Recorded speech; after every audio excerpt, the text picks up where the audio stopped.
सुनो। अरे वो छोकरिया, दिन भर हवा हवाई घूमती हो, मगर मैं कोई काम बोलूं तो जू नहीं रेंगती कान पर। लो और सुनो।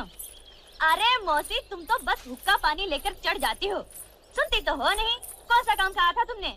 वैद्य जी के पास जाने का ना। तो मैं गई थी तुम्हारी दवा लाने के लिए वैद्य जी के पास। अब वो थे नहीं तो मैं क्या करूं? पड़ोसी कह रहे थे कि वो बहुत बीमार हैं और दूसरे गांव गए हैं दवा दारू लाने के लिए। ओहो, मैंने तो वैद्य का नाम भी नहीं लिया और तूने पूरी कथा सुना दी। तो फिर कौन सा काम कहा था? कच्चे आम लाने को नहीं कहा था अचार के लिए? पर तुझे याद रहे तब ना।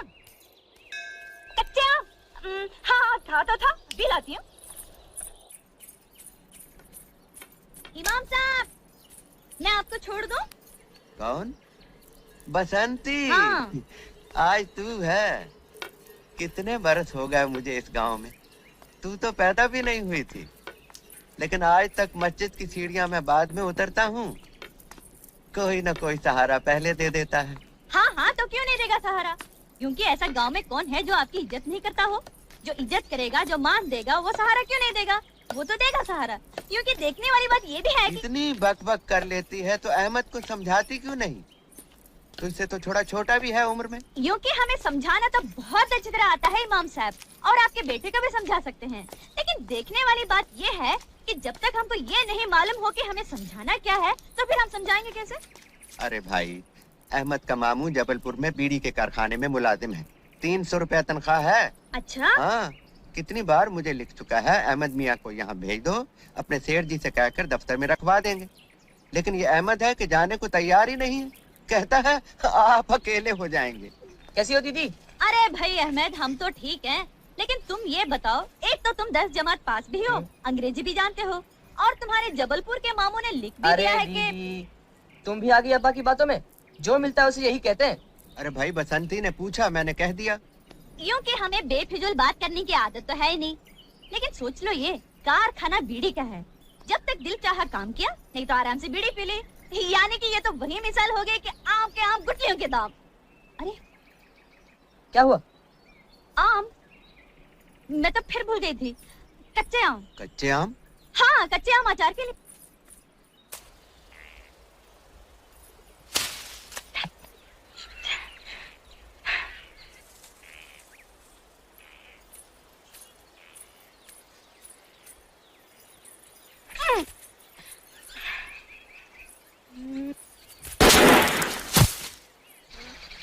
अरे, क्योंकि तुम यहाँ कैसे? यूं ही। बोलो कौन सा आम तोड़ना है? जो मैं आम बोलूं, तुम गोली मारकर तोड़ सकते हो। ये हमारे बाएं हाथ का खेल है। बड़े बड़े निशानेबाज हमारे पैर छूते हैं और कहते हैं वीरू, तुम्हारे जैसा निशानेबाज पैदा नहीं हुआ।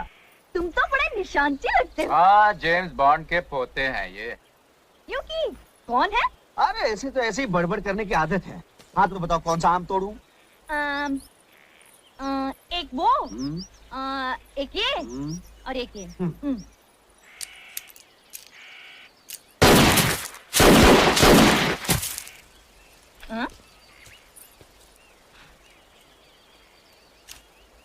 अरे, ये तो तुम्हारा दोस्त भी। हाँ, काफी होशियार है लड़का। अभी मैं सिखा रहा हूँ, जल्दी सीख जाएगा। तुम मुझे भी सिखा सकते हो? हाँ, क्यों नहीं, तुम्हें भी सिखा सकता हूँ। तुम्हें तो मैं दो दिन में सिखा सकता हूँ।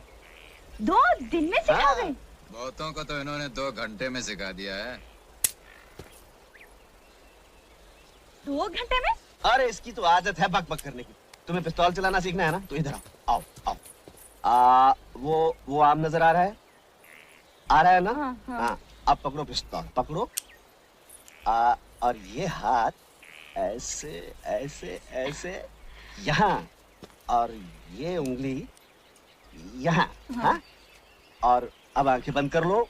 मैंने तो आँख पहले ही बंद कर रखी है। क्योंकि ये क्या कह रहे हैं? इसकी तो आदत है बक करने की। तुम आंखें बंद करो। बंद की? अब देखो, वो आम नजर आ रहा है? क्योंकि अजीब बात कही तुमने। आंखें बंद करके आम दिखाई देता है क्या? तुमने क्या दोनों आंखें बंद कर ली? हाँ। दोनों नहीं, बाई आंख, ये आंख बंद करो और दूसरी आंख से निशाना बांधो। अब गोली चला दो।